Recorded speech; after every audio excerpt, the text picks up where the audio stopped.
और उसके भेद। संज्ञा की परिभाषा।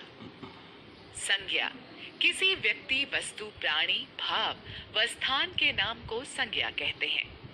जैसे व्यक्ति राजू, मीरा, गीता, अशोक, राहुल, हरि, अकबर, एंथनी, रीटा, लता, आशा, नज़्मा आदि।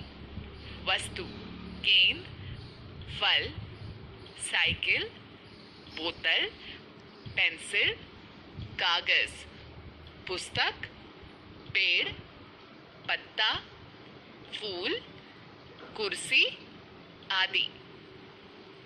प्राणी मनुष्य, पशु, पक्षी, गाय, घोड़ा, बंदर, रीछ, हाथी, बकरी आदि।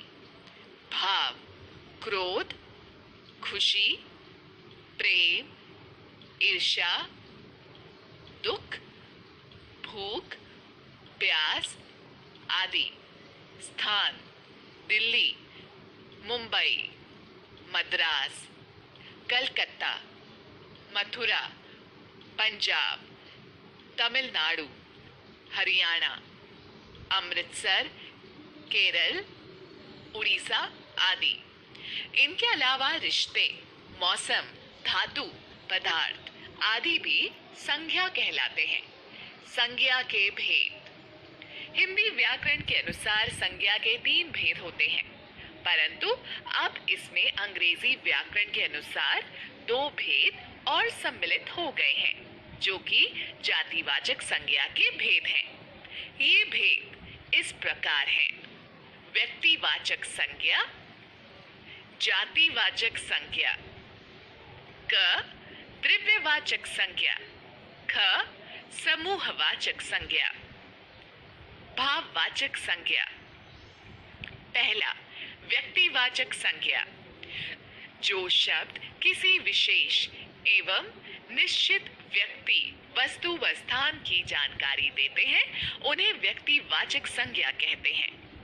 जैसे डॉक्टर भीमराव अंबेडकर ने भारत के संविधान की रचना की। विशेष व्यक्ति। इस वाक्य में डॉक्टर भीमराव अंबेडकर एक विशेष व्यक्ति हैं। यहाँ हमने उनके नाम से उन्हें संबोधित किया है। भारत का सबसे पहला वेद ऋग्वेद है।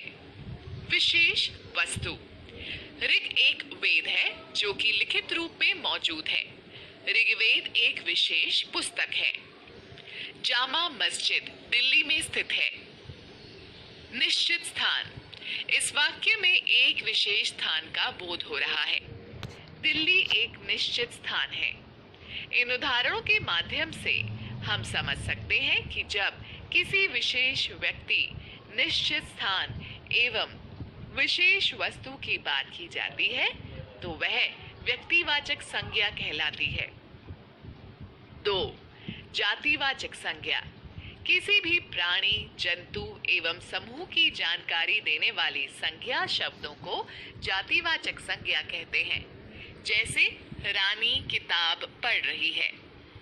इस वाक्य में केवल किताब कहा गया है, अर्थात वो कोई भी किताब हो सकती है। यहाँ किताब के पूरे समूह की बात की गई है। बच्चे विद्यालय जाते हैं। इस पंक्ति में केवल बच्चे कहा गया है, अर्थात किसी विशेष बच्चे के बारे में नहीं, अपितु सभी बच्चों की बात की गई है।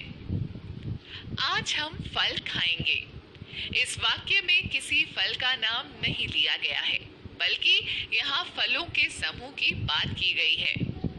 यदि मैं यहाँ कहूँ कि मैंने आज आम खाया था, तो यह भी जातिवाचक संज्ञा ही है, क्योंकि आम की किसी विशेष प्रजाति का नाम नहीं लिया गया है।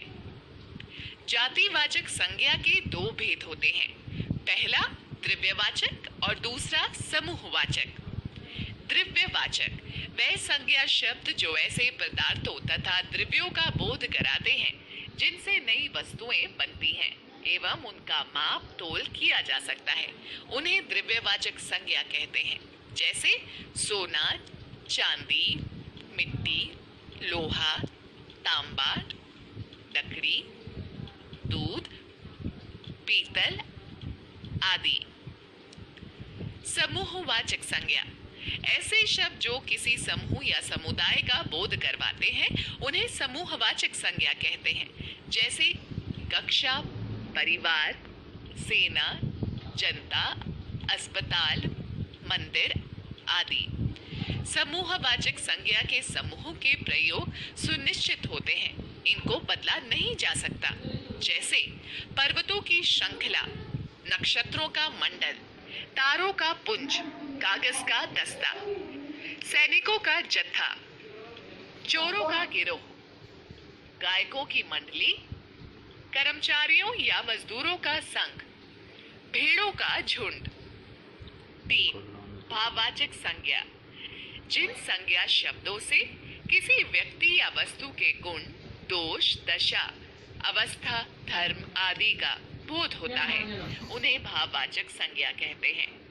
जैसे दया, शांति, प्रेम, अच्छाई, धैर्य, बुढ़ापा, सफलता, सुंदर, बहुमूल्य इत्यादि।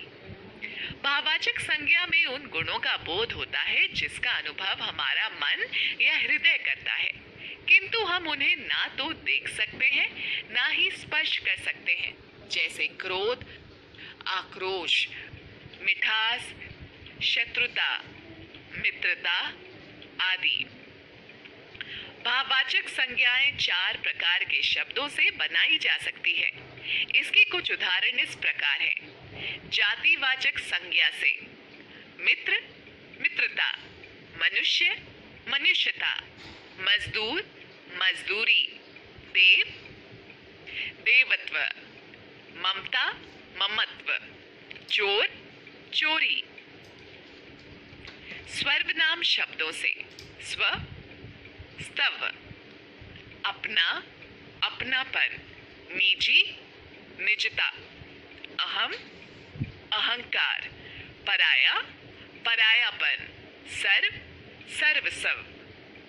विशेषण शब्दों से वीर, वीरता, खट्टा, खटास, आलसी, आलस्य, चालाक, चालाकी, गहरा, गहराई, गरम, गरमाई। क्रिया शब्द से थकना, थकावट, जीतना, जीत, हंसना, हंसी, सींचना, सिंचाई, लिखना, लिखाई, देखना, दिखावट।